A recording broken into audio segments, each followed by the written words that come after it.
কষ্ট হচ্ছে, বৌদি কষে গেছে, তাই জন্যে এরম করে হাঁকছে।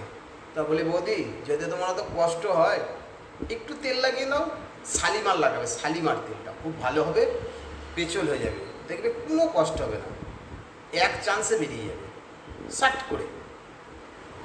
ঠিক আছে। দিনের আলোতে রেন্ডি বলা ছেলেটাও রাতের অন্ধকারে চুদতে যায়। তা বলি মামুনি তোমার কাছেও রাতে আসে নাকি? আর তোমার যা মেশিন, ও আসলেও কোনো কাজ হবে না রাতে, কেন সারা রাত ধরেও যদি, তাতেও কোনো কিছু হবে না। কেন বলো তো, সেই বড় হলার না, ও একজনে কাজ হবে না, 3-4 জন হলে ভালো হবে, বুঝলে? ভাগ। ছেলেদের কোন জিনিস মোটা হলে মেয়েরা ভয় পায়? তা বলি বৌদি দাদারটা মোটা না সরু?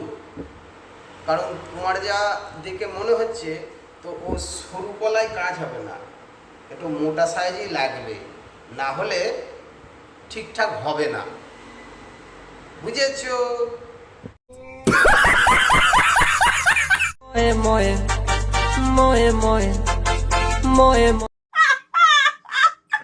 বৌদি কি বলতে চাইছে বুঝতে পেরেছো? মোয়ে মোয়ে মানে একবার এরাম করো আর একবার মোয়ে মোয়ে, আবার একবার এরাম করো তারপর আবার মোয়ে মোয়ে, মানে এটাই বোঝাতে চাইছে বৌদি। শুধু বৌদির শুধু এটাই মজা হয় না, একটু মোয়ে মোয়ে করতে হবে। তো বন্ধুরা তোমরা যদি কেউ মোয়ে মোয়ে করতে চাও তো তোমরা এই বৌদির সঙ্গে কন্ট্যাক্ট করো, তাহলে মোয়ে মোয়ে মোয়ে মোয়ে এটা করতে পারবে। বৌদি এটা খুব ভালো পারে, ঠিক আছে? তো বন্ধুরা যদি ভিডিওটা ভালো লাগে অবশ্যই লাইক কমেন্ট শেয়ার করতে ভুলবে না, ঠিক আছে? তো টাটা।